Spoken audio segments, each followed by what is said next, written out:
현재는 그들의 것일지 모른다. 하지만 미래는 내가 진정으로 일해왔던 바로 그 미래는 나의 것이다. 만약 에디슨이 현실에 발을 딛고 팔리는 기술을 만든 발명가였다면 니콜라 테슬라는 시대를 너무 앞서간 몽상가이자 인류의 미래를 본 진정한 천재였습니다. 번개를 손에 쥔 남자, 교류 전기 시스템의 아버지.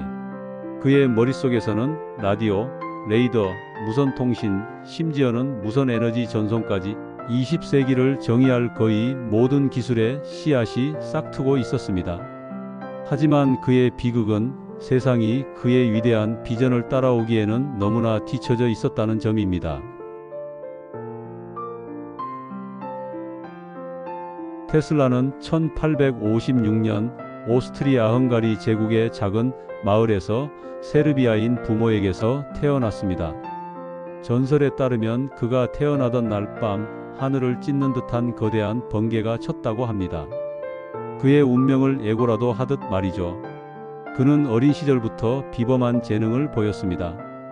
한 번 본 책이나 복잡한 수학 공식을 사진처럼 기억하는 완전 기억 능력을 가졌고, 설계도 한 장 없이 머릿속에서 복잡한 기계를 완벽하게 조립하고 작동시킬 수 있었습니다. 하지만 이 비범한 재능 이면에는 기이할 정도의 독특한 성격이 자리 잡고 있었습니다. 그는 결벽증에 가까울 정도로 깔끔했으며 모든 것을 3의 배수로 맞춰야 직성이 풀리는 강박증을 앓기도 했습니다. 동시에 대중 앞에서는 직접 몸에 전기를 흐르게 하는 쇼맨십을 선보이며 사람들을 열광시키는 스타 발명가이기도 했습니다. 유럽의 여러 대학에서 물리학과 공학을 공부한 그는 당시 유럽 전역에 막 보급되기 시작하던 에디슨의 직류 시스템에 깊은 매력을 느꼈습니다. 하지만 동시에 그는 직류 시스템이 가진 한계를 누구보다 명확하게 꿰뚫어 보고 있었습니다. 직류는 전기를 멀리 보내기 어려워 발전소 근처에서만 사용 가능했지만 테슬라가 구상한 교류는 전압을 자유자재로 바꿔 먼 거리까지 손실 없이 에너지를 보낼 수 있었습니다. 이는 곧 미국의 광활한 대륙 전체를 하나의 전력망으로 묶을 수 있음을 의미했습니다. 이 위대한 아이디어를 실현시킬 유일한 사람, 발명의 왕 에디슨을 만나기 위해 그는 1884년 아메리칸 드림을 품고 뉴욕행 배에 오릅니다. 나는 두 명의 위대한 인물을 알고 있어. 한 명은 당신이고 다른 한 명은 이 젊은이라네. 에디슨의 사업 파트너가 써준 추천서 한 장을 들고 28살의 테슬라는 당대 최고의 스타였던 에디슨과 마주합니다. 그의 재능을 한눈에 알아본 에디슨은 그를 채용했죠. 테슬라는 밤낮으로 매달려 에디슨의 직류 발전기가 가진 고질적인 효율 문제를 해결하는 데 착수했습니다.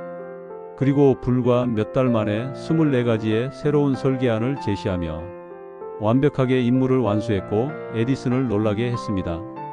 이때 그의 인생을 바꾼 사건이 터집니다. 테슬라는 자신의 성과에 대해 에디슨이 약속했던 5만 달러의 보너스를 요구했습니다. 하지만 에디슨은 테슬라, 자네는 미국식 유머를 아직 모르는군이라며 웃어넘겼을 뿐입니다. 이는 단순히 돈 문제가 아니었습니다. 자신의 제국인 직류 시스템의 근간을 뒤흔들 교류의 가능성을 주장하는 이 젊은 천재에 대한 에디슨의 견제이자 오만함의 표현이었습니다. 자신의 천재성과 노력을 농담거리로 취급당한 테슬라의 자존심은 산산조각 났습니다. 결국 그는 에디슨의 연구소를 박차고 나왔고 두 천재는 돌이킬 수 없는 강을 건너게 됩니다. 거리로 나온 테슬라는 한동안 막노동으로 생계를 이어야 했습니다. 하지만 그의 천재성을 알아본 인물은 발명가이자 사업가인 조지 웨스팅하우스였습니다. 웨스팅하우스는 테슬라의 교류 시스템이야말로 에디슨의 직류 제국을 무너뜨릴 유일한 무기임을 직감했습니다. 그는 테슬라의 교류 특허권을 파격적인 조건으로 사들이고 그에게 꿈의 연구소를 차려주었습니다. 이제 테슬라는 더 이상 에디슨의 직원이 아니었습니다. 웨스팅하우스라는 든든한 파트너를 얻은 그는 에디슨의 발명왕 타이틀에 도전하는 강력한 라이벌로 떠올랐습니다. 에디슨은 위기감을 느끼고 전류 전쟁을 선포합니다. 그는 교류는 위험하고 치명적인 살인 전류라는 흑색 선전을 퍼뜨리기 위해 온갖 비열한 방법을 동원했습니다. 길거리의 개나 고양이를 교류 전기로 공개 처형하는 끔찍한 실험을 벌였고, 심지어 뉴욕주의 사형 집행용 전기의자에 자신의 경쟁자인 웨스팅하우스의 교류 시스템을 몰래 납품하기까지 했습니다. 이 진흙탕 싸움의 승패를 가른 것은 1893년 시카고에서 열린 세계 박람회였습니다. 박람회의 밤을 밝힐 전력 시스템 공급권을 놓고 에디슨의 지휘와 테슬라 웨스팅하우스 연합은 사활을 건 경쟁을 벌였고, 결국 훨씬 저렴한 비용을 제시한 웨스팅하우스가 사업권을 따냅니다. 테슬라는 자신의 교류 시스템을 이용해 수십만 개의 전구로 박람회장을 대나처럼 밝혔고, 사람들은 눈앞에 펼쳐진 빛의 도시에 경탄을 금치 못했습니다. 이는 교류 시스템의 안전성과 우수성을 전 세계에 증명한 결정적인 사건이었습니다. 테슬라의 이름은 에디슨을 넘어선 천재의 상징이 되었고, 세상은 그의 교류 시스템이 가져올 빛의 시대를 기대했습니다. 하지만 영광의 정점에서 그의 비극은 이미 시작되고 있었습니다. 고지어 나이아가라 폭포에 세워진 거대한 수력 발전소 역시 테슬라의 교류 시스템으로 건설되면서 전류 전쟁은 사실상 테슬라의 완벽한 승리로 막을 내렸습니다. 하지만 전쟁에서 이겼음에도 불구하고 테슬라의 삶은 행복하지 않았습니다.